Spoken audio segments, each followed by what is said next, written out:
The following podcast is for entertainment purposes only. The views and opinions expressed herein are solely those of the individual speakers and do not reflect their opinions towards their past, current, or future collaborators or employers. Nor do such opinions represent each speaker's whole and complete thoughts about the subject at hand, as some parts may have been edited down for clarity or due to time constraints. All of our guests and I recognize that any piece of entertainment put out into the world, especially one from a large studio, takes time, effort, dedication, creativity, and collaboration, and our thoughts on the finished product do not in any way reflect our opinions on any of the hard-working people who put great effort into the title or titles we are about to review. We support all artists, big and small. And now, on with the show! Hang on to your hats, you devil dogs, because the master blaster of all time is gonna give you a soul injection! They're the five spunkiest little characters you've ever met. It's a possibility. For years they've been waiting Can you see? Is it him? and waiting He loved us. That's right. for their master to come home. Master! Blanky! We've been dumped, abandoned. We're not gonna give up hope. But now their waiting is over. We're going out to find him. What? We're gonna go out and find the master. Join a brave little toaster and his unusual pals on a magical journey I'm ready. through a world of mystery, Light! I see light! fantasy, laughter, and adventure. It's an exciting, strange, and fantastic voyage where you'll see scary places, Hey, fellas, look! a whole lot of little creatures, Get out of here! a few odd contraptions, But I can't open a lamp and a shaver. and some devices that are simply Remarkable. They're five plucky appliances determined to find their master no matter what. Yeah, no matter what. Join an inquisitive radio, Well, what does that mean? a bright little lamp, I'm glad we don't have to do this every day. a snuggly blanket, a crotchety old vacuum cleaner, You're telling me. and a brave little toaster. Time to go. In a heartwarming story for the entire family. Plug into the adventure of The Brave Little Toaster. Coming this summer.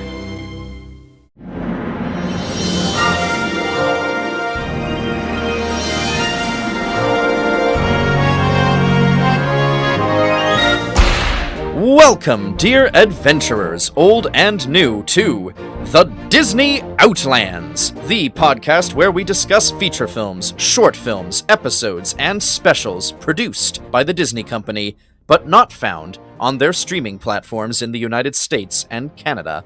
I am your host, Leif Bradshaw, and I will be your guide on this journey through the lost and forgotten, the unloved and unappreciated. As many of you listening will know, the Walt Disney Company launched its own streaming service, Disney Plus, in November 2019, and Disney has been a joint owner of Hulu since 2009, becoming the majority in 2019 after its acquisition of 21st Century Fox, and obtaining full ownership of Hulu in December 2023.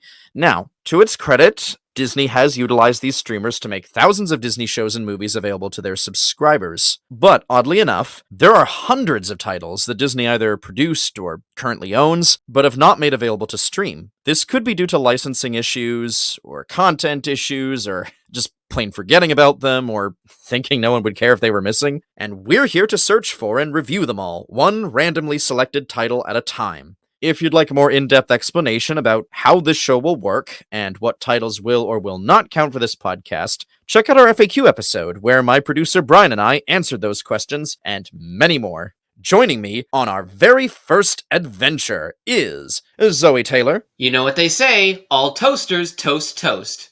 Gillian Quigley, Hey there, hi there, ho there. and we have a good friend of mine on board, someone who is even from the same hometown as yours truly, Gene Sargent. Wait, is that copyright?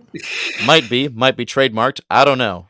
Now, in trying to decide what we should cover on our first episode in the Disney Outlands, we asked our audience what title they were most excited for us to cover. Then we put the most popular choices to a poll and asked you all to vote. And the title with the most votes was The Brave Little Toaster from 1987. Clearly a childhood favorite amongst many of our listeners.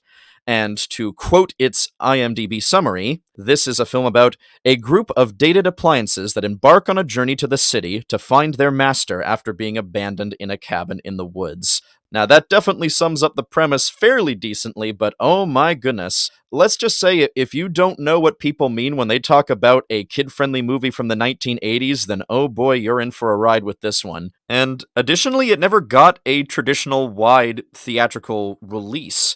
It did premiere at a movie theater on July 10th, 1987 in Los Angeles as the opening night film of the second annual Los Angeles International Animation Celebration, and then in January of 1988 it was showcased at the Sundance Film Festival, but it wasn't made widely publicly available in this way through theatrical release. It was first made available via a broadcast on the Disney Channel in February of 1988, and has only ever officially since been released in a home video format of some kind. And indeed, this was how I got introduced to it. I found a copy of it in VHS format at a video rental store through Walt Disney Home Video. But even so, I couldn't help but think this is rather different in a lot of ways from what I think of when I think of Disney in quite a few ways. And with that, has anyone amongst us seen this movie before or even heard of it before? I have a feeling most of us have, but are any exceptions?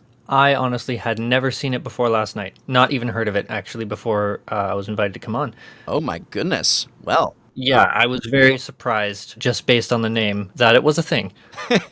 Hey, fair enough. You just read a title like The Brave Little Toaster, and that just sounds like some throwaway garbage for toddlers, and then you watch it, and it turns out, oh wow, this is not what I was expecting necessarily. At least not entirely. At least that's certainly how I felt about it. I knew of it. I knew some of the music from it from AMVs I'd seen. I knew Worthless. I knew It's a B movie. I saw like snippets of it. Like I had seen it before, but it was a long time ago, and it was like the first 15 minutes because I got distracted.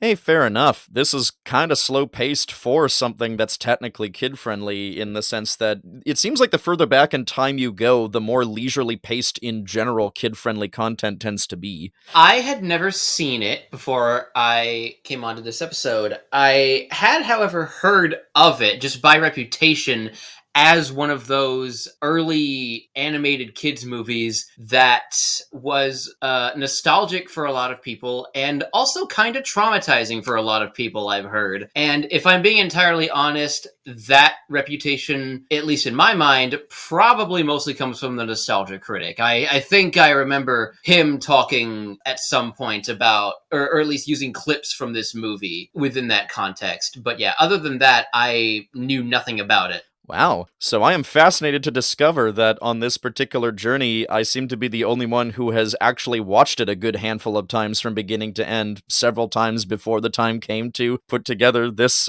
discussion. That's definitely really fascinating to me. And what's also fascinating to me is to learn that not only are there two sequels that were produced to this film, one called The Brave Little Toaster to the Rescue, and here's a nutty title, The Brave Little Toaster Goes to Mars. When an animated kids franchise goes to, not even animated, when a kids franchise goes to space, you know it's jumped the shark. Looking at you, Muppets from space. Believe it or not only is this film based on a short novella written by Thomas M. Dish, but there in fact was a sequel novella that he wrote of the same name, of The Brave Little Toaster Goes to Mars. So that bonkers sequel concept is in fact technically faithful to the mind of whoever came up with this premise in the first place. Really? Well, good for him, I guess. Indeed, but man, now I want to find out where his mind came from for that one, because, man. Well, it was the 80s, so, you know.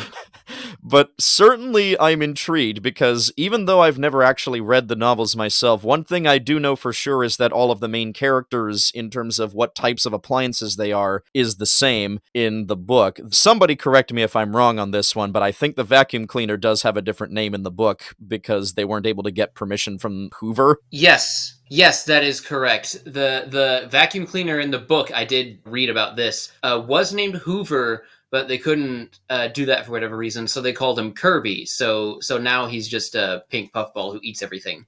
Yes, indeed. So, yeah, that's about the extent of my knowledge, but I do wonder how much of the story's ideas were translated directly from book to film, because sometimes it can be surprising when you learn how faithful certain films based on books most people haven't even heard of are to their source materials at times.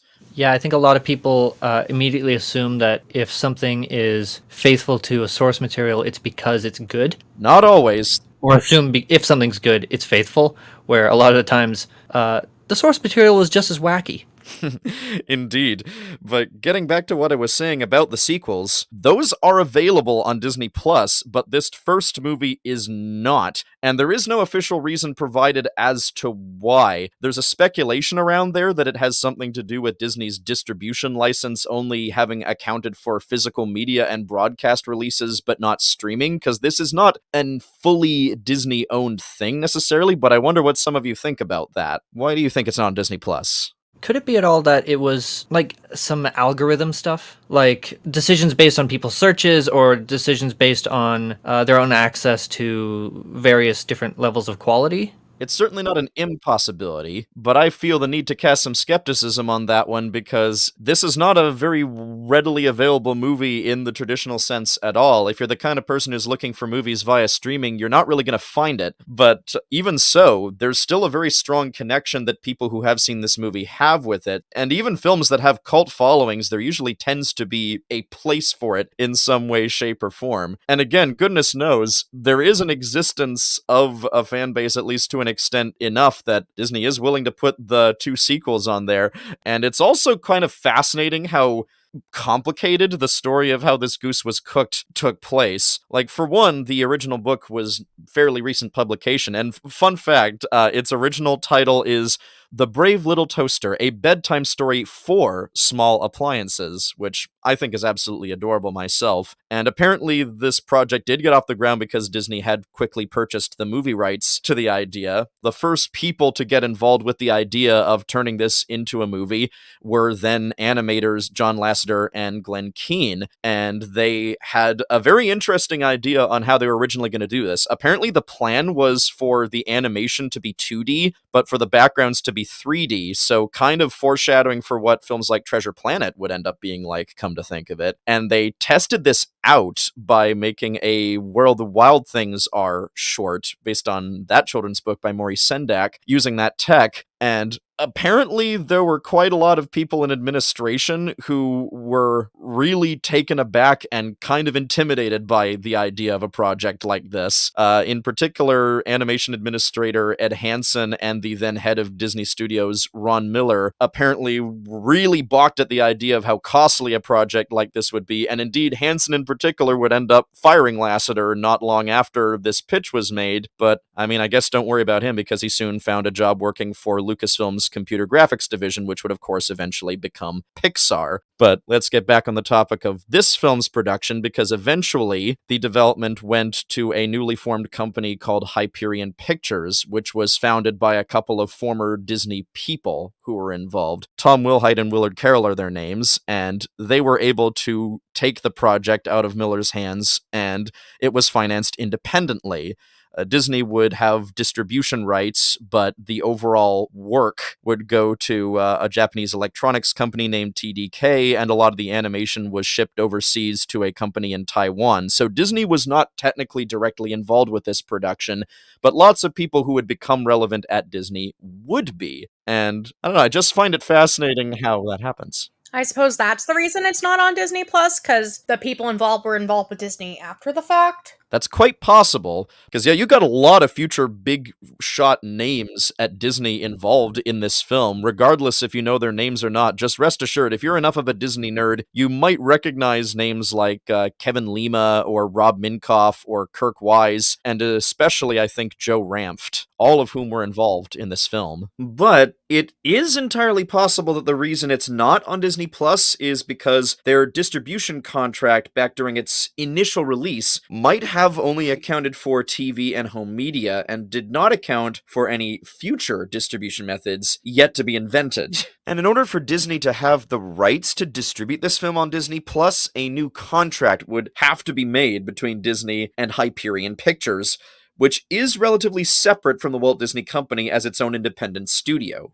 Though there is kind of an implicit Disney connection because of its name. For anyone who doesn't know, the original Disney animation studio campus, built in Los Angeles, that is, was located on a street called Hyperion Avenue, so I can't help but wonder if that was a deliberate reference. Indeed it was, and that's the name of the theater at Disney California Adventure. Makes perfect sense, huh? Yes, it does. But I think now is the time we start discussing the film itself, because honestly, on paper, it's a very simple story. As the summary says, it's a series of appliances in a forest cabin, and they're wondering where their old owner, or as they call him, their master, has gone. He's been gone for quite a few years, and they wonder where he is. So they go on an adventure to try and find him, and said appliances are an electric blanket, a vacuum cleaner, a desk lamp, an old radio alarm, and of course, our titular character, a toaster. And it's definitely interesting how they've managed to anthropomorphize them here. I find it incredibly endearing myself. Does anyone have a character they particularly found endearing or otherwise? Blanky. Definitely Blanky. He could definitely be quite cute, yes. It's just so...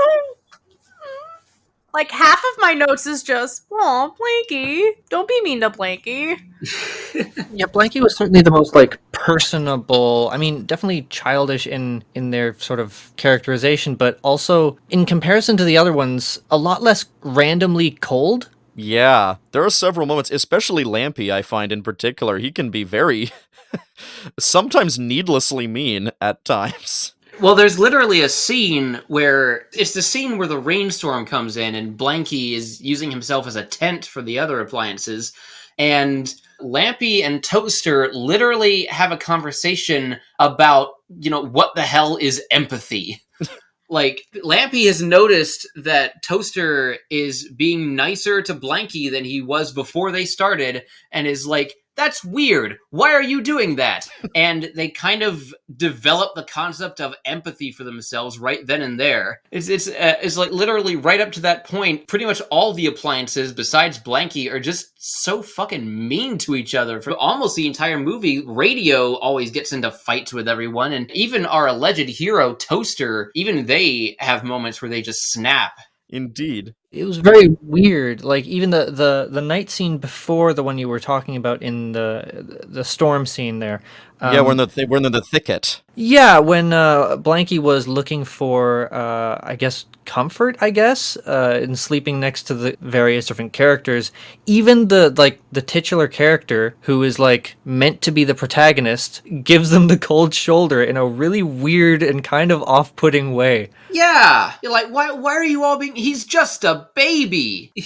That's what he's depicted as. This is a very dysfunctional family. Just narratively speaking, it just seemed like a bit of a strange move to have, like, the main character just, not even as, like, a narratively important moment, completely, like, coldly brush off another character who is being, at that moment, more personable. It's odd. It feels like they were trying to create some story development of our main character learning to be better, but it didn't necessarily feel needed, because otherwise the character seems to be quite empathetic and kind, apart from these little moments. And yeah, part of why it's so easy to feel that kind of sympathy is because, you really get the strong child coding in particular from Blanky, and that's because he's the one character who's actually voiced by a kid.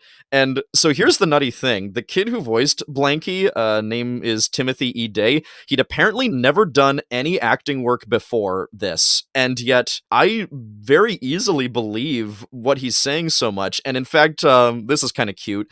Apparently the film's director, Jerry Rees, would nickname him One Take Timmy, because he pretty much never had to do more than one take to just absolutely nail the emotional truth of what was being asked of him when it came to line deliveries, which is so impressive, because child acting is usually such a nightmare, and yet the fact that apparently when he says lines like, "I want our master," with that quiver in his voice, the fact that it apparently took only one try and he nailed it, that's amazing to me. But I don't want a new master. I want our master. Also, can I just mention a visual thing that I noticed right away, and I don't really know when to bring this up, but something just kind of seemed a little bit strange as to how they drew the characters. Because oftentimes, when you want to draw a character that is either cute or likable, you draw kind of a shine in their eyes, right? The sort of white shine in either the pupil or iris region. That's literally only done for the toaster.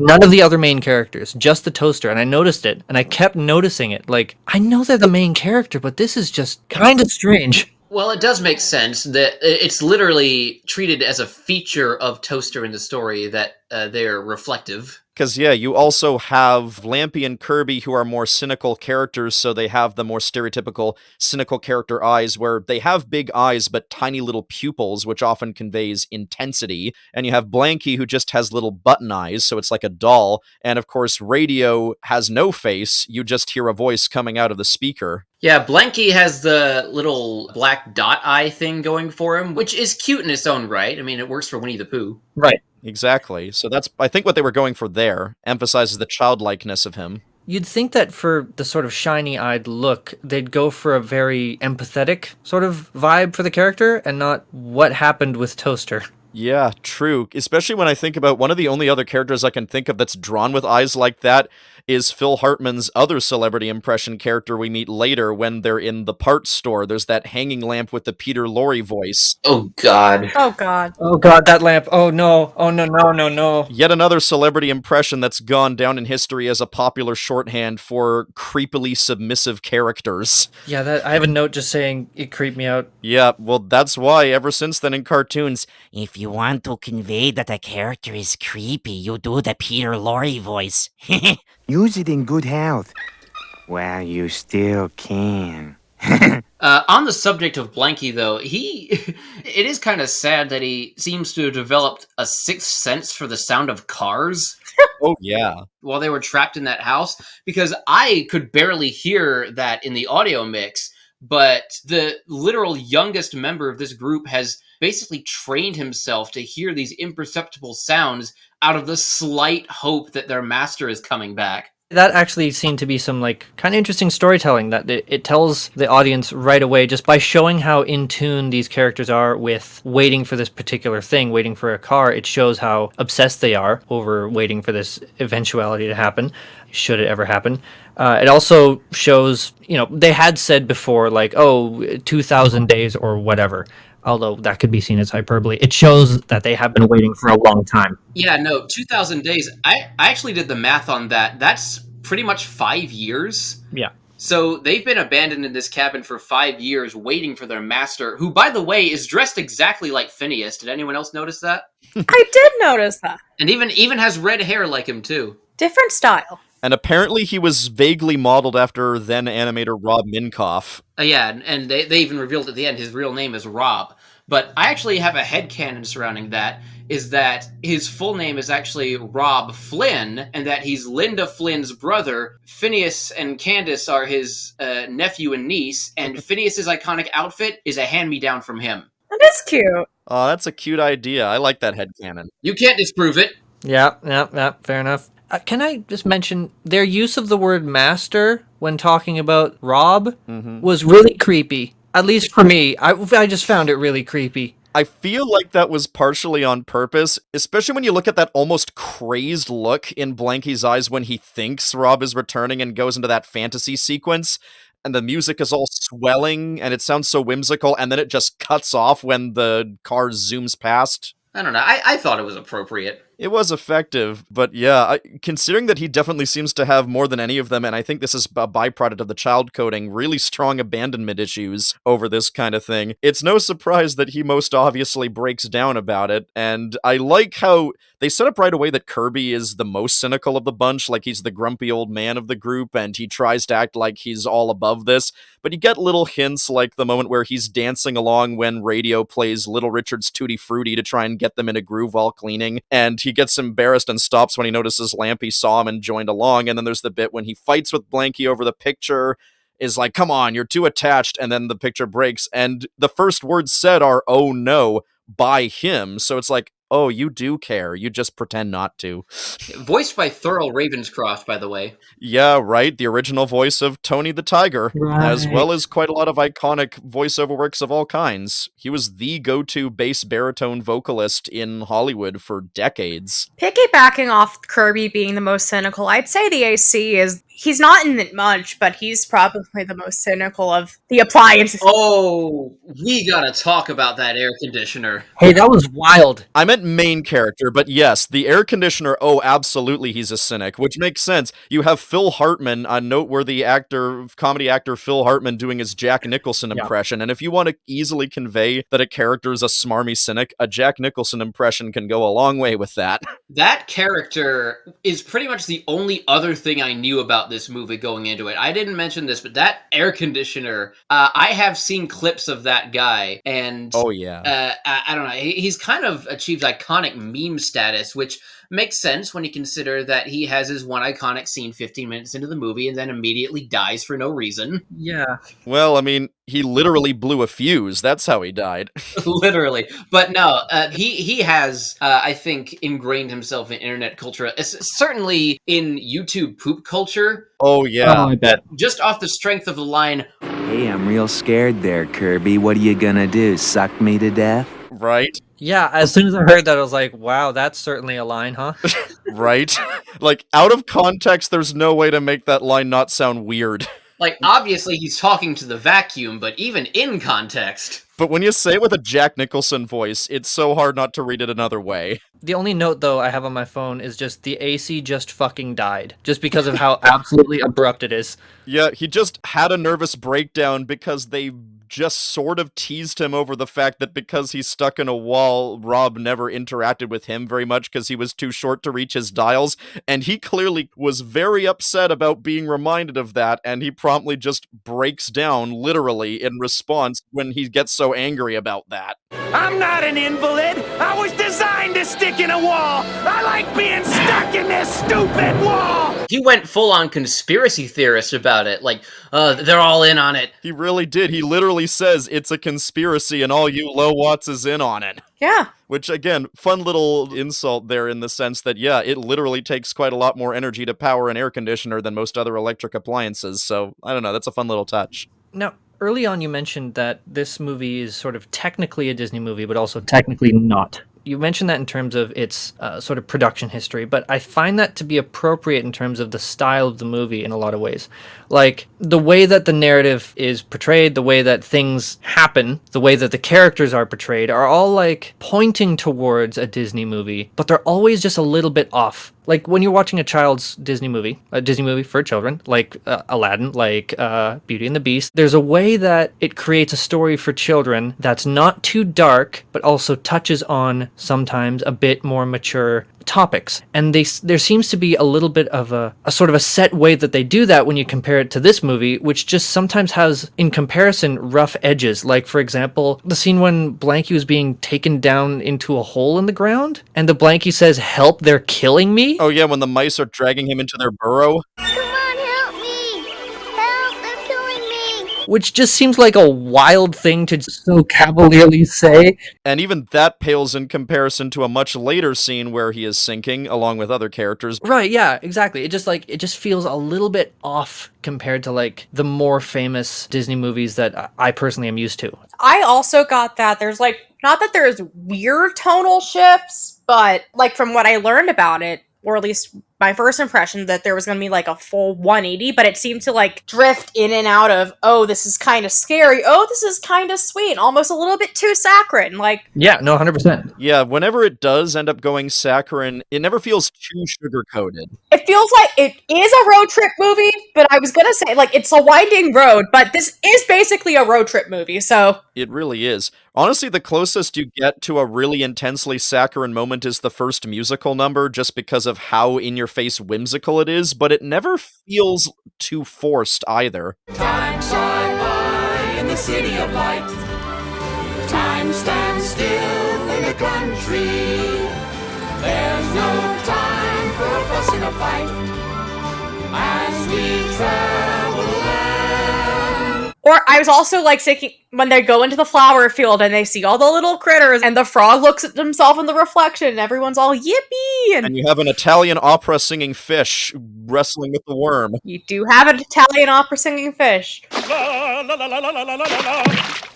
Because it's like, what was the point? Like, what was it doing? Yeah, that scene with all the dancing frogs kind of went on 5 years too long for my liking. Yeah, exactly. That was definitely the scene that felt the most like filler, no question. I am in agreement with you there. Literally, once that scene was over, it fades back to Toaster's face just looking absolutely nonplussed, like, what the fuck was even the point of that?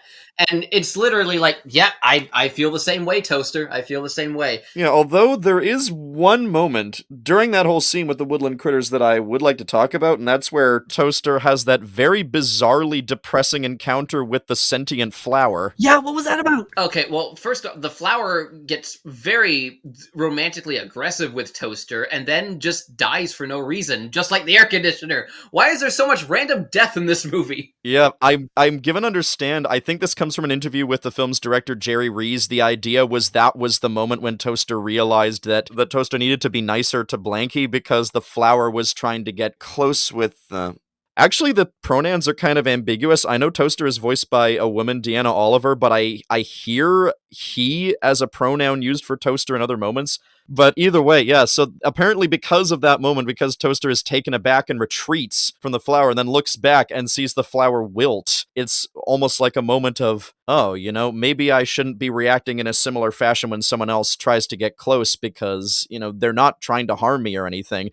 Though, of course, the flower was still being really forward because the flower didn't realize it was only a reflection of itself. Yeah, I don't feel too sorry for the flower in the long run. That was pretty much assault. But that was still a very depressing image all the same. It really helps when you have... Has anyone ever noticed that rather unusually for an animated movie, the score is not what you'd call traditional animated movie music? It's not like Mickey Mousing the action or anything like that. It's just a very dramatic, slowly paced score. It is a very dramatic, slowly paced score. Like, the only truly silly moment in the music is the scene right before where there's that filler moment of the dancing pond critters. That's really the only moment where the music gets especially silly. Yeah, it felt like the music in this movie focused less on the specific animation beats and more so on the tone and the mood of each scene. Yeah, and I like when composers do that because I know why it's tempting. Part of it is because animation is almost inherently paced differently than live action footage anyway, just by virtue of the medium. So there's a lot of fun to be had in emphasizing any comedy by essentially having the music directly comment on the movement and the action. But I always find it fascinating when a composer elects not to do that for an animated movie because it kind of stands out in a way when you go for a more broad, sweeping score. And it's especially an amusing irony in that sense, I feel, because the composer for this movie is David Newman. And in case you're wondering, yes, he is related to Randy Newman. They're cousins. And apparently his approach and the reason why he was hired by Jerry Rees was because he decided he wanted to approach the score in a more dramatic sense and not score it as if he was just scoring a cartoon. The reason why I say a bit of ironic is because his typecast would later be scoring live action comedy movies and he regularly scored them like it was a cartoon.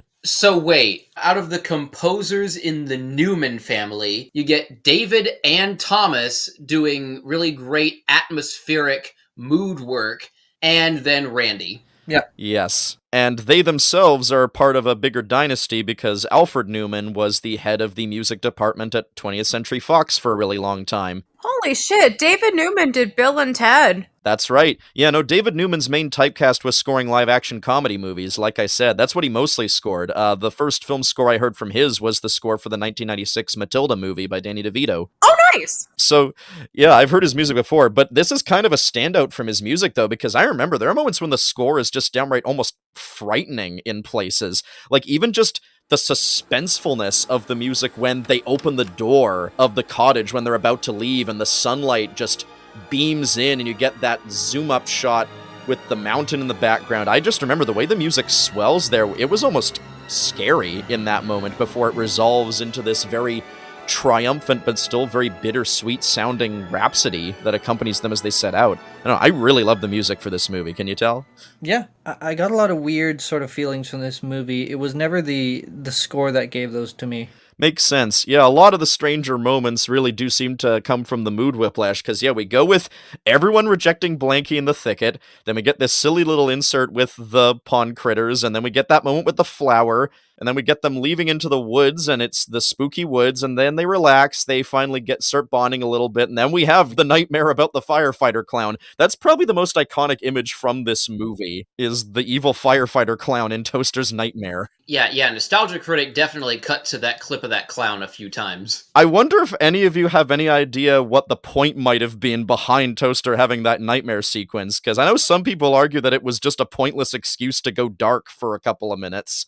I'm sure there must have been on some sort of cerebral level, like it symbolizing Toaster's doubts or something, but since it never comes up again, I think the fact that we're even speculating on it in the first place really says a lot, huh? If it's a pointless excuse to go dark for a couple of minutes, then what does it say for the rest of the film? What does it say about the worthless sequence? Oh boy, yeah, we'll get there, but yeah, that's another one that's become iconic from this movie. I wonder if the other appliances had nightmares, or if they were scripted, or if they were in the original novella or anything. Indeed. Probably, yeah. The scene right after that scene, though, something weird I noticed about the movie, where it was just a couple scenes ago that Lampy was just trying to, learn the concept of empathy from Toaster, and then right after, he suddenly feels like pulling a heroic sacrifice to get the battery more power in the thunderstorm. Yeah, literally uses himself as a lightning rod. And almost dies. I actually thought he did straight up die for a minute, but then he showed up just looking burnt. They kind of make it look like he died for a decent amount of seconds, yeah. And then the scene after, you get the waterfall scene where Kirby short circuits, the other appliances revive him, then he gets mad about it because they were all up in his face or something, and then they all fall down the waterfall, and Kirby looks like he's about to leave, but then jumps in after them. It's like, the characters in this movie go through entire character arcs in just 5 minutes. Yeah, it does feel very rushed in that way. Like they want to show each of these characters learn about teamwork. See, I don't even think it feels rushed. I think it just feels kind of episodic to me. Yeah, the nightmare for me was, I sort of slotted it in the same place that I did with the weird lake sequence, which was, it gave me a vibe of almost like a technology test. Like, do you remember those like CGI movies that they made just to basically show off technology? Oh, absolutely. There's no shortage of those. Right, which the story is kind of an afterthought. They're just sort of showing off what they can do with visuals. Oh yeah, I mean, I think of a lot of other forms of novel cinema in one way or another where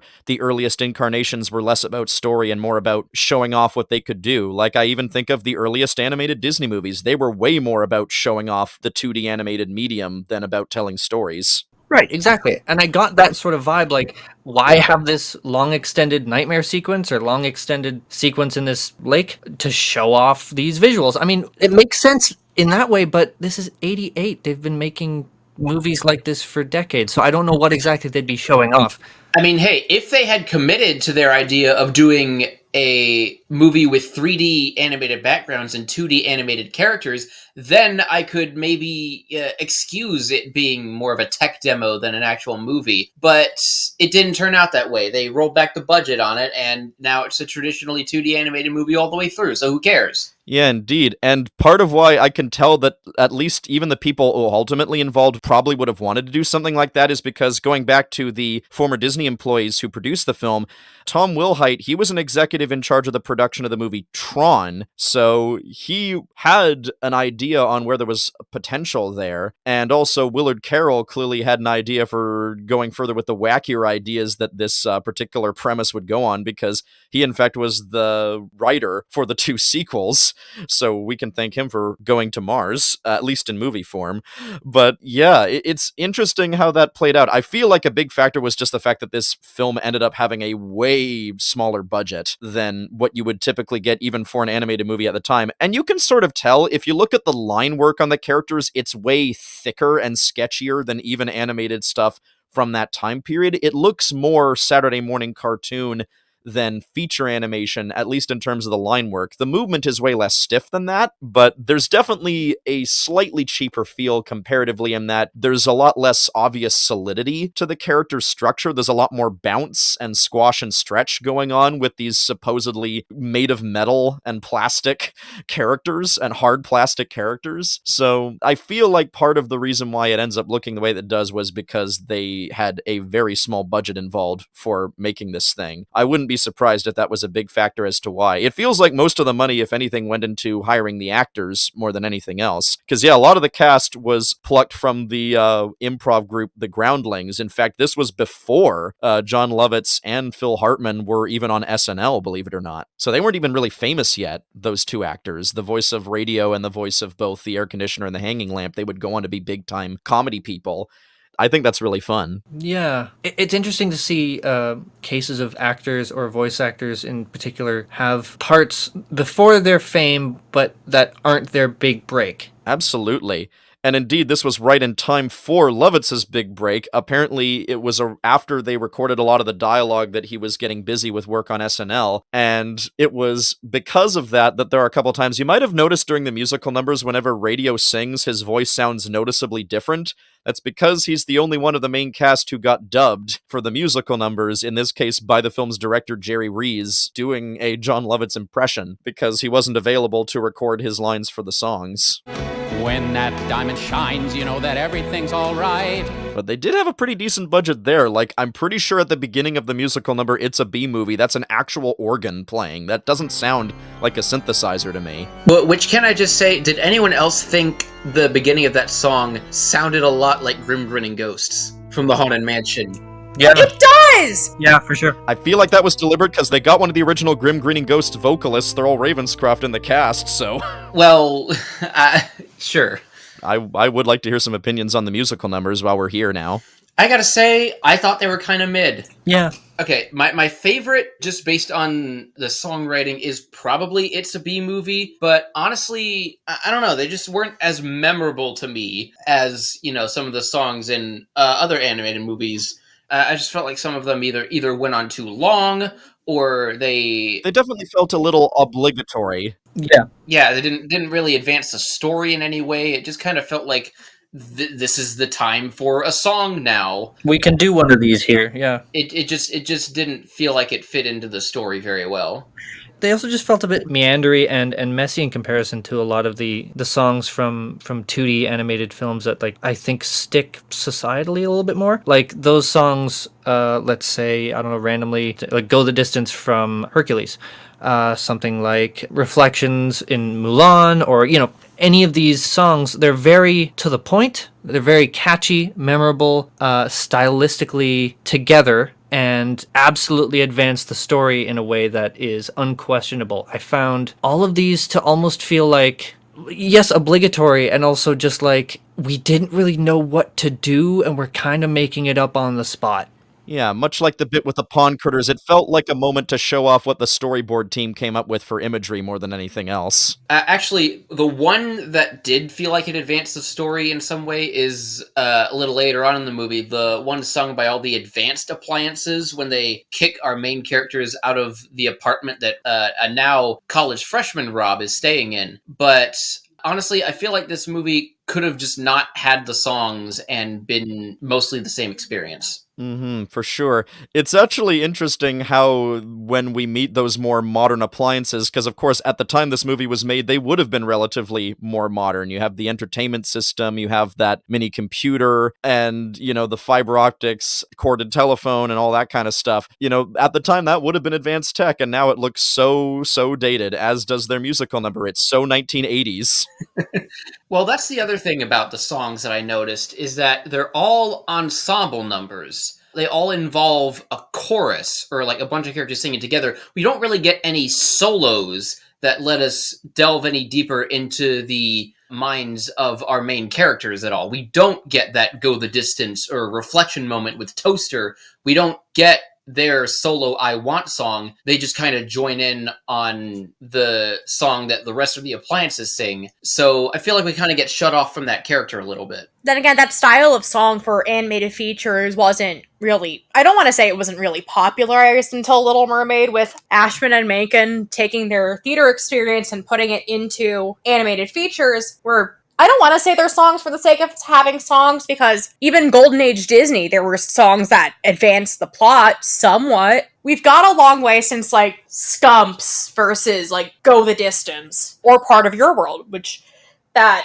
musical turning point of, like, oh, these can be plot relevant. You know, that's definitely true. Well, I think what's really going on here is that during the Walt era of Disney animation, you did get those sort of Broadway-style songs that sort of gave you a look into the minds of the actual characters, and then that kind of faded away for a bit, and it took Howard Ashman and Alan Menken's Broadway sensibilities in the late 80s to really bring that back, and now that's the standard for Disney because it worked so well in the Renaissance. Also, we could compare villain songs from between the two eras. Like, every other song in Brave Little Toaster is a villain song. I just had this realization, I'm sorry. Yeah, half of the songs are villain songs. There are 4 proper songs in here. One is an ensemble number by our main characters, and 2 of them are ensemble songs by antagonistic characters, and then the 4th is a really depressing series of vignettes country song that's also an ensemble number. Kind of like a ironically lighthearted funeral dirge of dying cars. Oh, yeah. I would say that, yeah, they do feel like they're there for the sake of having musical numbers, because that kind of was the norm for a while historically for animated movies up until this point. Like, think about it this way. Did the Aristocats' story really benefit from the song Everybody Wants to Be a Cat? I would argue no, but also that song is so much fun, so I don't care. And I feel like that's probably what was motivating the creation of these musical numbers. It was more for the sake of having a fun song for characters to sing. And I personally think they are quite memorable, but they definitely don't offer a lot of insight. They're more like breaks in the story for the sake of having a musical number of a certain kind. And It's a Bee Movie in particular definitely feels very comedic macabre for the sake of having a comedically macabre song. They're atmospheric. Yeah, the songs do have the perfect vibes for the places they come in at the story, but that's about the best thing I can say about them, honestly. For sure, and even though they are pretty catchy in my opinion, they definitely don't stick in your head quite as well as many of what are thought of as the iconic Disney musical numbers, for sure. But I think they're solid. Yeah, I'd agree. They're bops, but also they're set dressing, not plot points. Indeed. And that's part of why it ends up being kind of squidgy when you try to argue that they are, because yeah, even that infamous nightmare sequence, at most it's just like, well, okay, you're leaning into the idea that if a toaster were sentient, it would be afraid of forks being stuck into it and falling into a bathtub. But the most I could justify it with as a story mechanism would be maybe it foreshadows the heroic sacrifice that we get a little bit later, but even then, it's hard to say. It is kind of amusing thinking back, though, on how much Cutting Edge in particular has aged while that's on my mind in particular. Because again, I love how it is about extolling the virtues of modernity and being on the cutting edge of technology, and yet so much of that tech is so of the time period nowadays, so it paradoxically now seems more old-fashioned than some of the other musical numbers, what with the very 80s use of synthesizers and stuff. And the 8-bit graphics on that computer. Obligatory 64 bits, 32 bits, 16 bits, 8 bits, 4 bits, 2 bits, 1 bit, half bit, a quarter bit! But yeah, because of course, before our appliances do in fact encounter people at all, they get lost on the way. You know, Lampy gets electrocuted, they get washed down a river, because Kirby, thankfully, had enough heart to care to jump in to help them have something to float on, and they end up in a swamp, and they almost drown in quicksand. Speaking of 80s, we have yet another example of a kid-friendly thing from the 80s that was really trying to make kids terrified of sinking into quicksand. And getting back to the part of Blanky being oddly at ease with imminent death, with "help, they're killing me," all he has to say when they're sinking in is, "I'm not scared." Blanky, can you let go? Try to untie yourself. I'm not scared. Blank! Yeah, that was odd. A little dark. Yeah, that gave me chills, not gonna lie. This movie? Dark? A little dark occasionally? Unheard of. but not as dark as the choice of song radio plays. Mammy! Mammy, I'm coming! Oh, Lord! And that's to say nothing of the manner in which we learn further about the guy who at the last second rescues them when we get that jovial repair guy, voiced by Joe Ranft, by the way. So that's fun. Oh, we gotta talk about this guy. Who drives the weirdest truck? Yeah, why does a repair guy drive a monster truck? Why wouldn't he? And by the way, his name is Elmo St. Peters is the name of the guy. I will say, I got red flags from that guy immediately because he goes around the woods pulling appliances out of random pools of quicksand. He looks like Wayne Knight. His dog is named Quadruped. Wrap your head around that. Some people do come up with very weird names for their pets. And the gas pedal of his fucking monster truck that he drives is shaped like a human foot. No good can come of this guy. But at least he was ahead of the time for an American in the 1980s who drives a truck in that he wholeheartedly approved of seatbelts. Yeah, people don't realize this, but seatbelts to a lot of truck driver types at the time were the equivalent of COVID restrictions in the early years of this decade. Oh, God. They were controversial in the 80s in America because they were new. And a lot of the same superficial complaints, by the way. I don't know, I just find that amusing in retrospect. Out of my way, you seatbelt wearing cowards! So yeah, they're taken to a part shop, and at first they feel like they're saved, but I do find it interesting how they juxtapose him being, like, so jovial in mannerisms, but he's obviously not the most ethical person, because even if he didn't know that he was literally butchering sentient beings by picking apart machines for their parts, he also lies to customers about what he actually has in stock and just surgically removes the pieces by whatever he happens to have in the back. I am in deep need of a blender motor. Why, sure. I got a whole shipment of blender motors in last week. There's an odd, like, usually in movies where there is, like, either anthropomorphic inanimate objects or anthropomorphic animals, there's usually some dividing line where it's like, okay, at this level, it's fantasy. At this level, it's reality, right? It seemed a bit messy in this movie, like, and it kind of led to some odd implications, like, whenever any technology or any item ever is left or underused, you're basically torturing it. And to scrap them for parts is literally killing them. Yeah, any appliance ever created, if you ever get rid of it or get a new one, you're basically torturing or killing it. Which is an odd implication to just sort of leave hanging. Those modern appliances in Rob's new apartment aren't going to be so smug anymore in a few years. Yeah, exactly. And it shows very clearly at first, like, oh, okay, there's this group of protagonists, and they've been left by this character. And now there's this other group who we're not shown that they're evil or anything. They have just as much reason to be upset should the quote-unquote master leave. And we're just sort of put in this position of like, oh, this is probably true of every single thing this character will ever own. Oh, dear God. It's hard to find a villain here. This is just messed up. Yeah, the existential implications of anthropomorphizing what are inanimate objects to us definitely can get quite loaded after a while. I mean, even Toy Story is one of those premises where if you think about it too hard, it opens up a lot of disturbing questions in your brain. Which, believe me, is not the last time this movie reminded me of Toy Story. Oh yeah, like when they freak out Elmo St. Peters by pretending to be a ghost or something.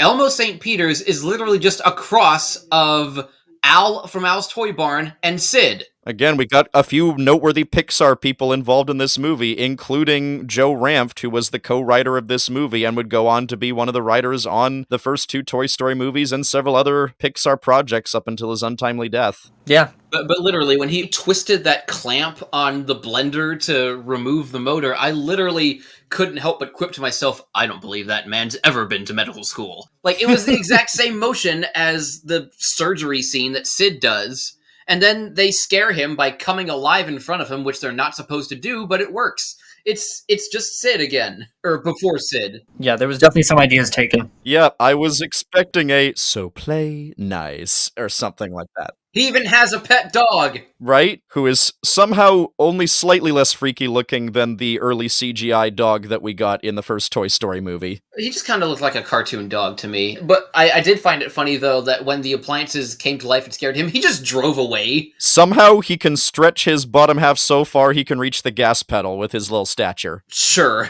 I got some slight SpongeBob and Patrick entering Shell City vibes from it. Oh, that's also true. Yeah, I could totally believe that. But yeah, I just couldn't stop myself from thinking, wait, the customer who was looking for the radio tube was there the whole time, even after all that breakout, so he just saw, like, a fridge, an oven, all these broken things come to life and charge out, and he's not at all phased. That was a fun bit. Yeah, I kind of enjoy that, to be honest. Going back for the music for a second, Van Dyke Parks, what a name. One of the first things I have in my notes, the second his name came on the... It's like, Van Parks? Yeah, I sure hope it does. It's okay, I'm not funny. You're wrong about that. Oh, well, that was amusing enough. He was known for doing collaborative work with the Beach Boys primarily. That was his big work prior to this. Oh, and another point I should bring up about the music, I can't believe I haven't brought this up yet.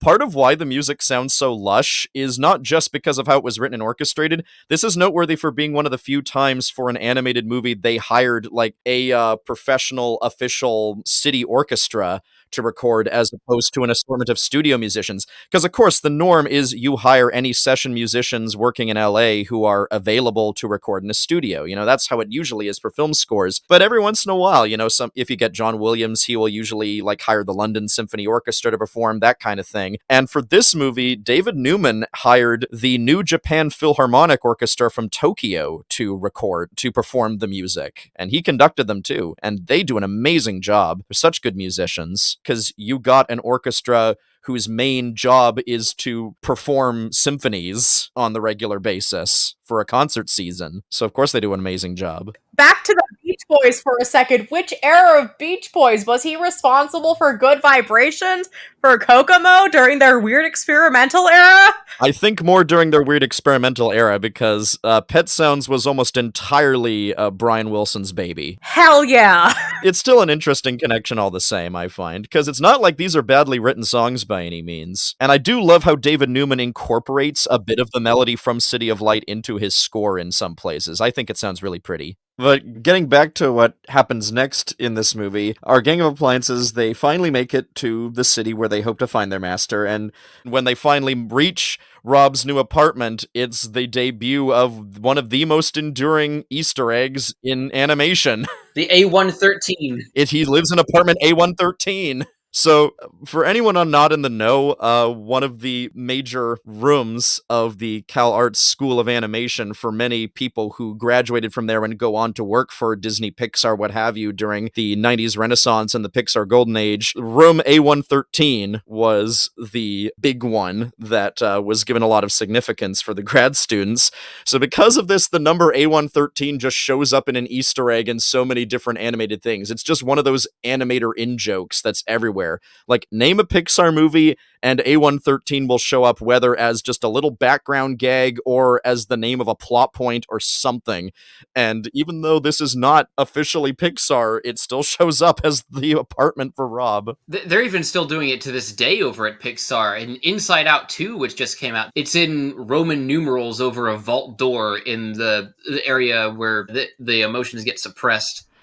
Right? I love that kind of commitment. And yeah, I do find it interesting how, honestly, it's funny how the motivating factors for just about everything plot-related seems to have to do with abandonment issues, because the thing that officially kicks off the appliances wanting to leave on their adventure in the first place is they find out the cottage is about to be put up for sale, so Toaster literally gets on a soapbox to announce that they're about to go and find their master, and of course, they get to the apartment and the newer appliances do everything they can to scourge them and literally kick them out into the dumpster because they're insecure over the fact that they found out that Rob was going back to the old cottage to pick them up, and then they end up showing up right at their doorstep before he even comes back. Is it just me, or is that also reminding me a little bit of some Don Bluth plots as well? I mean, I'd only ever seen Bluth's princess movies, so... Oh, okay. The part about the appliances arriving at the apartment just to miss Rob, right when Rob was about to head to the place where they were waiting for him to pick them up for real, because he in fact hadn't forgotten about them the whole time,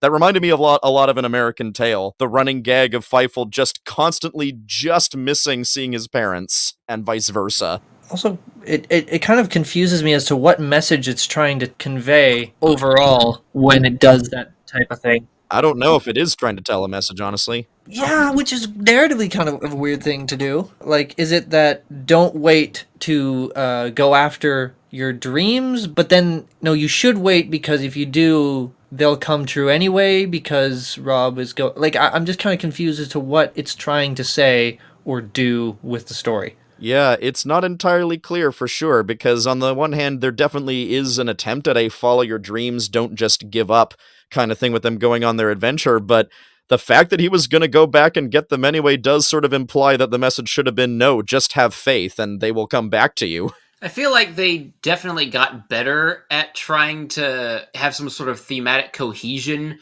out of a story about animate and inanimate objects. I feel like they definitely got better at that with Toy Story. And this was just kind of the proto version of them trying to figure it out. Even though it wasn't all the same people working on it, I wouldn't be surprised if the Toy Story crew looked at Brave Little Toaster and said, okay, we can take what works about this, but let's expand on it and make it better. Yeah, because Joe Ranft, at the very least, was definitely very much involved with Toy Story. And other people involved in this movie would get involved in quite a few noteworthy works of animation in the 90s, if not necessarily Pixar. Like, here's an interesting one. Toaster's voice actor, Deanna Oliver, is mostly not an actor. She's mostly a writer. She was a co-writer on a lot of Animaniacs episodes and also the 1995 Casper movie and My Favorite Martian and stuff like that. And this is also true for Rob's voice actor, Wayne Katz. He was mostly a writer on the Tiny Toon Adventures. And likewise, you have Joe Ranft voicing Elmo St. Peter's. Oh yeah, and anytime that firefighter clown makes vocals, that's also Joe Ranft, by the way. You got a lot of animation people working on here, so this is also kind of foreshadowing the Pixar trend of just having crew members do voice work. Well, in addition to the fact that we've also got people from the Groundlings involved,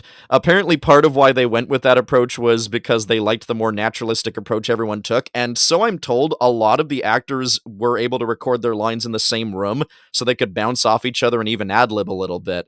And I wonder if that maybe added to the fact that the character dynamics will sometimes change around a little bit from scene to scene in ways that don't always flow, because I know that that can sometimes happen when you get too in love with improv groups, but I wonder what anyone thinks about that. I feel like when you have like a solid narrative purpose or a solid reason for making a film or telling a story, there's always ways to write things in such a way that they can flow together to accomplish that overall singular goal, right? The main purpose, the moral of the story, as it were, right? What can make it hard is if you have a sequence that you love so much. Like, let's say you do this extremely expensive sequence that is really important, right? That you really want for whatever reason, either because of how much work went into it, some visual element that you really love. You know, it sort of is hard to change that because of how it sort of is its own thing. I can understand how it would be sort of hard to change something like that to flow into an overall narrative, but that doesn't really work for me with this movie because none of like the big set pieces really do anything for the overall story or narrative. So I don't know why sometimes they had a hard time tying them in to the flow of the movie when they all were just kind of there to be there anyway. Yeah. I think that's also just a byproduct of the overall thing that tends to go on with animated projects in general, I've noticed, because, yeah, of course, it's a commonplace thing for animation to carefully plan out the format of a scene in terms of what shots are going to be there to be animated and all that good stuff. And I know that a commonplace effect of this sometimes, and this is going back to the point about how a lot of early 2D animation in particular was more about showing off what it could do as opposed to telling cohesive narratives.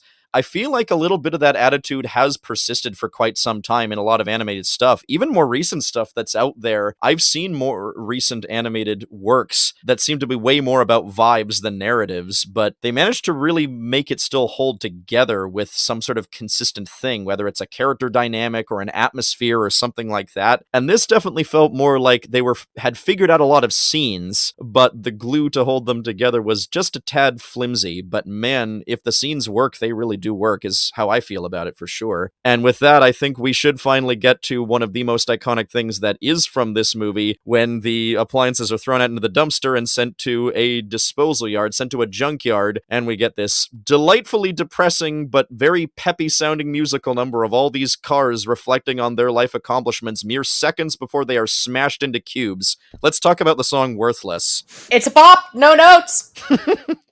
Well said. Yeah, I guess I just have one thing to say about it. Why? Like, why? Because it's delightfully macabre. I guess so.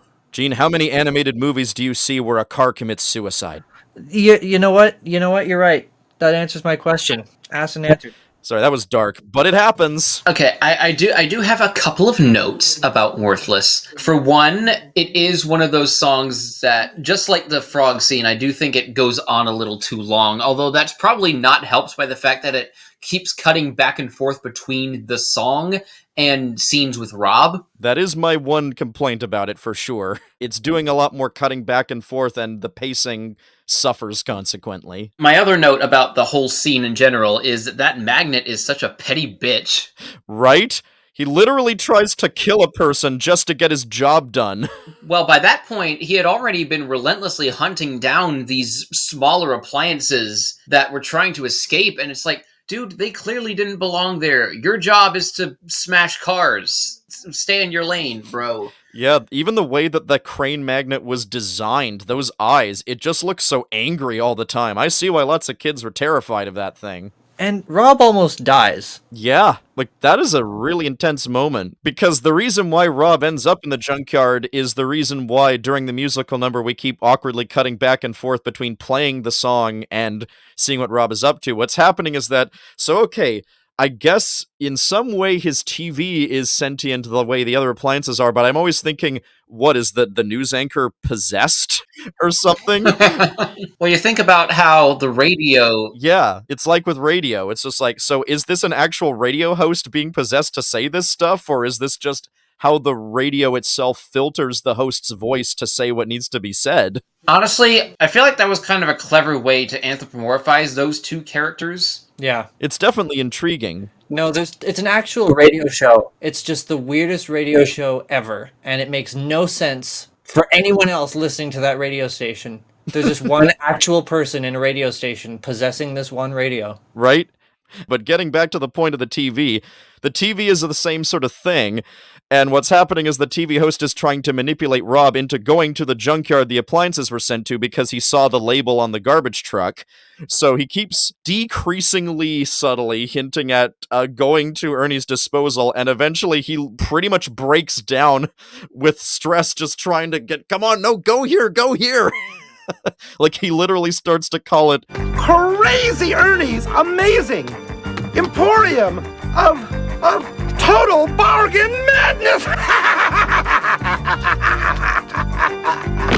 Because I believe it must be said, the TV is loyal to our main band of appliances and not the newer ones that are in the apartment. Yes. I just love how he escalates to turning it from Ernie's disposal to eventually Crazy Ernie's Amazing Emporium of Total Bargain Madness. Just keep upselling it. You'll get him there eventually. Right? But luckily it works, and so they drive there, and he finds the appliances, and yeah, this magnet crane just does not like to accept the idea that anything that entered in the junkyard is to leave it alive. So... even when it's clear that Rob has come here to pick these up because clearly it was a mistake they were here, the crane still stubbornly lifts them up, and Rob stubbornly refuses to let go, so he gets dropped into the conveyor belt and is nearly killed. It's so intense! I mean, good on the TV's loyalty, and it's established the reason why the TV is so loyal is because it's the one appliance from the cottage that got to leave the cottage and be brought to the apartment, but man... in a way, he kind of led him to a near-death experience without meaning to, and I know he didn't mean to, but holy. Yeah, that's the other thing. Rob almost dies. He almost gets crushed to death, and his girlfriend, who happened to be there at the time, her only reaction is, just get over yourself. What does that mean in the context of almost dying? You see him up on the conveyor belt, and her reaction is, get over yourself. That doesn't sound like a very healthy relationship, if you ask me. I just feel like it's an easy, narrative problem to solve. Like, they could have just shown her, I don't know, checking something out, maybe some old headphones or something, and she couldn't hear him or something. Because they kind of indicate that she's distracted finding things in the junkyard, and I guess isn't able to hear his voice over how loud the crushing machine is, but... yeah, it's not quite as well conveyed.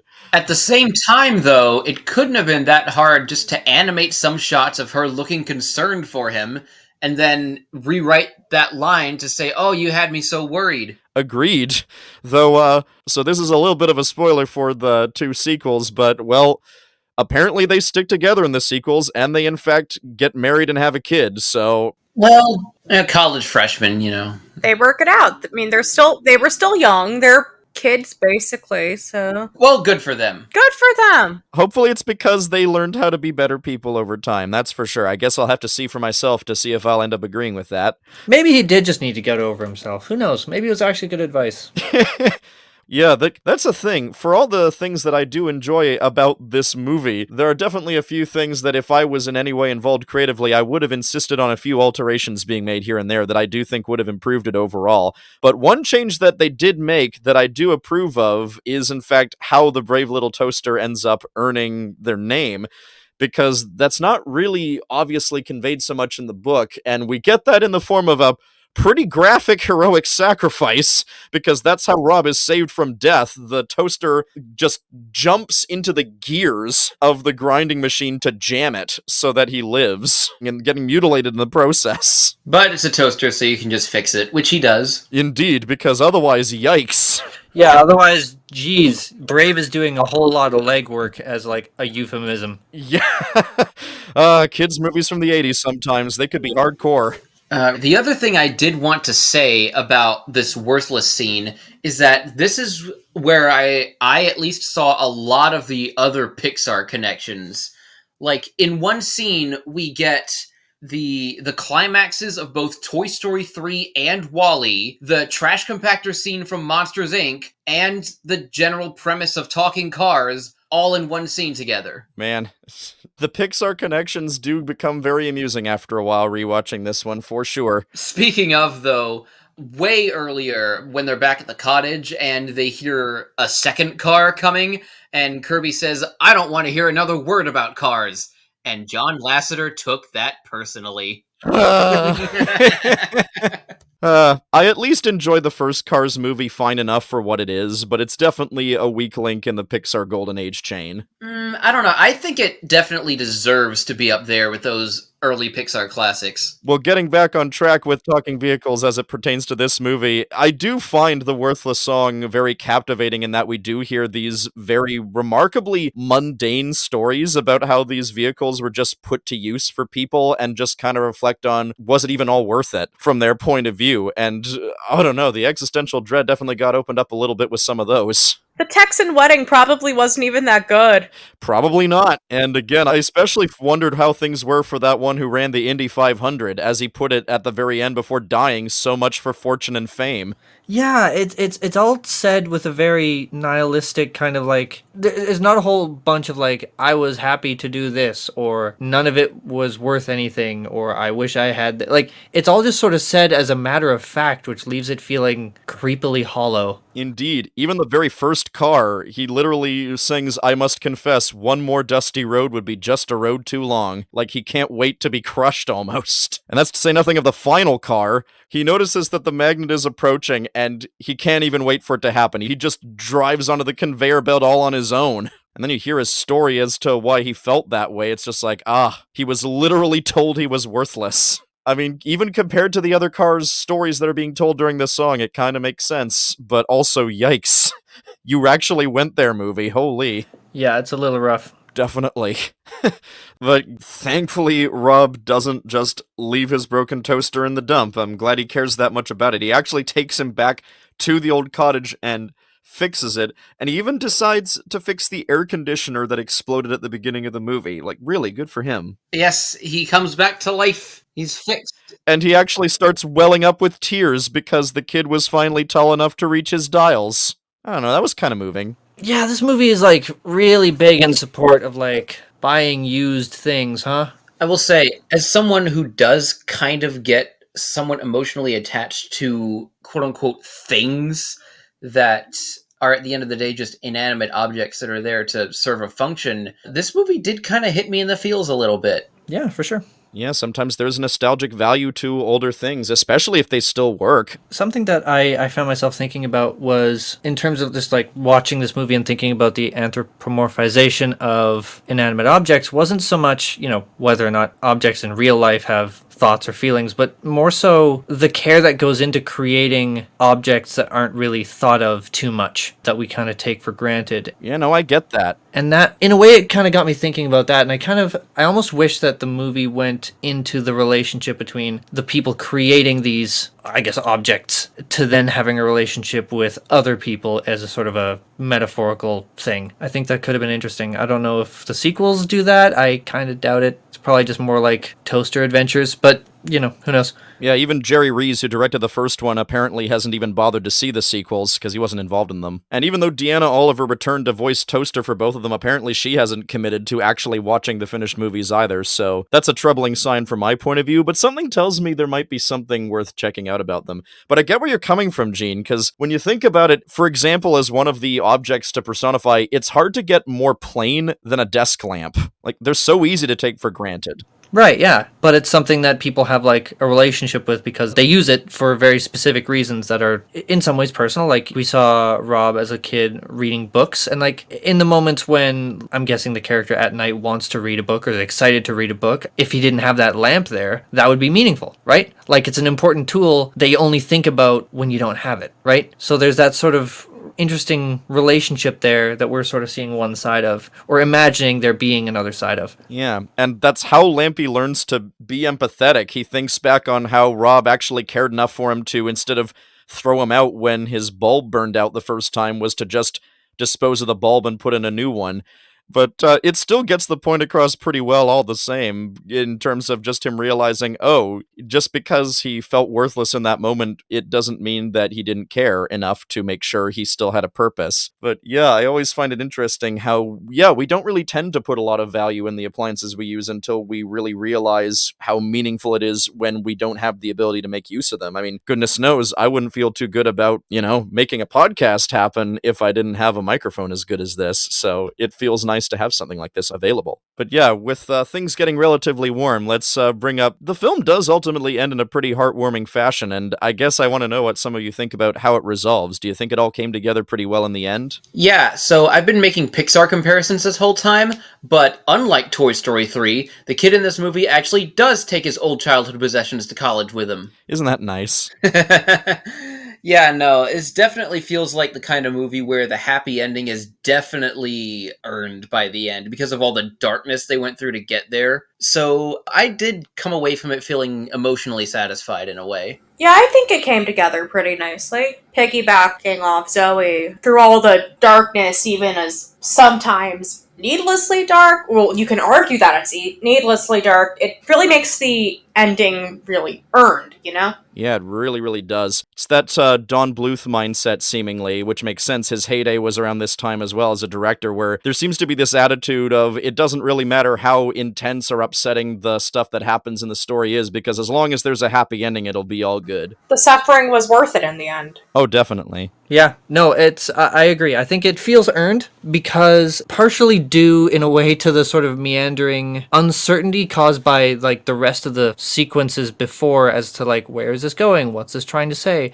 When it wraps up with a sort of like, they all live happily ever after type deal, it feels like, oh, okay, I get it. It's just a bunch of hardship happens, but it's all worth it in the end because things work out. And then it just feels like, okay, I get it. I like that. That's nice. It's sort of reassuring in the way it's like, it's not trying to go for anything super complicated. It's just simple and it's just nice. Yeah, for all the stuff that we've critiqued about this film, it seems like we're overall leaning towards the positive, but let's confirm if that is indeed true, because what we do here, while adventuring through the Disney Outlands, is to figure out whether or not the thing we've just been talking about should be added to Disney's streaming services. In other words, the question that I always feel the need to ask my guests on my adventures is it a plus or pass? So, Gillian, what do you think? Should this be added to Disney's streaming services? Is it a plus or pass?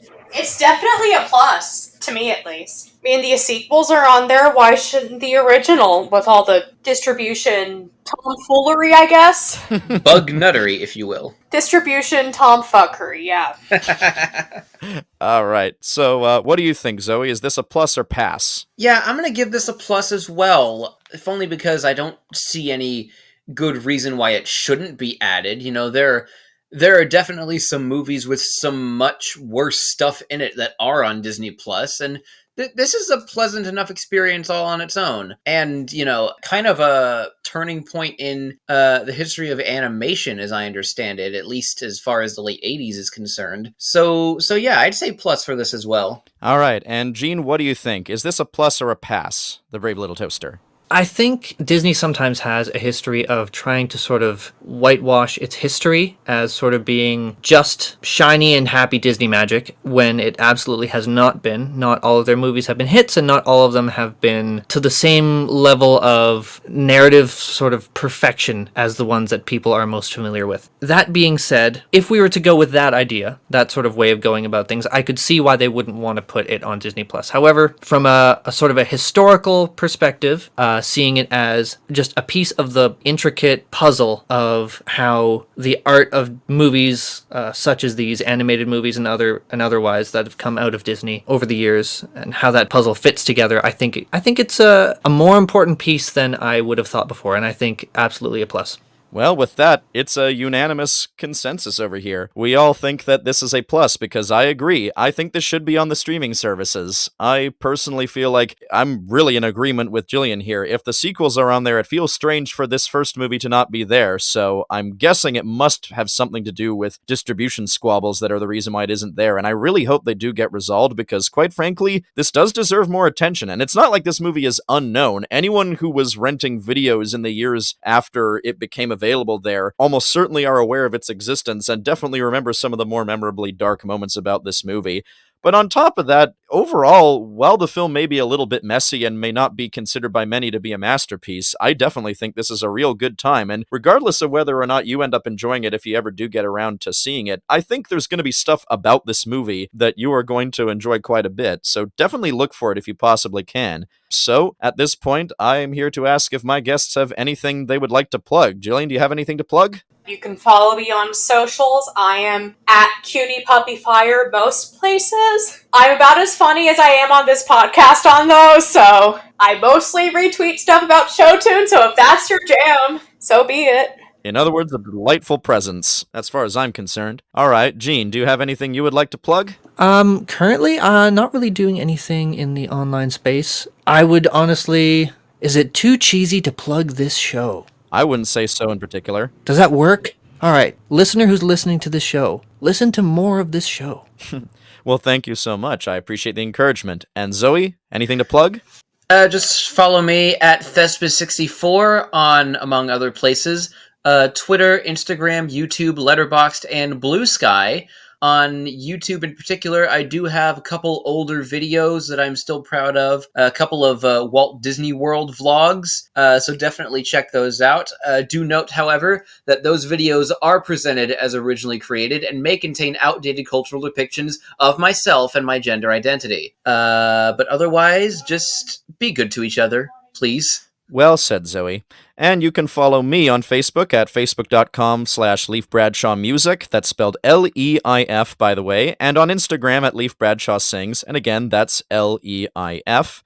You can also follow this particular podcast on Twitter, Instagram, YouTube, and TikTok. You can find every episode of this podcast on YouTube, as well as all the usual outlets like Audible, Apple Podcasts, Amazon Music, Spotify, and iHeartRadio. You can help us out by leaving a review, giving us 5 stars, and sharing it with all your friends. And if you'd like to help us out even more, you can also donate to our Patreon at patreon.com/Disney Outlands, where if you pledge any amount, even just $1 per podcast, you get to hear new episodes of this show at least 2 days early. Special thanks to James Moyner. Thank you, by the way, all of you, for your delightful contributions and for joining me on this adventure through the Disney Outlands. Thank you, Gillian, Gene, and Zoe, for all being such wonderful guests with me here. You're welcome. Anytime. Yeah, thank you for having us. Thanks for having us. Always a pleasure. Thank you, all of you, very, very much. To discover what we'll be reviewing next time, we are feeding our entire Not on Disney Plus master list into our magical GPS receiver and seeing which title it's telling us to visit next. Let's fire up the old GPS and hit the randomizer button. And the title for our next episode is... My Science Project, 1985. Never heard of this one. This is going to be an interesting little exploration ahead of us. Well, thank you, dear listeners, for joining us on today's adventure. And we'll see you next time on The Disney Outlands!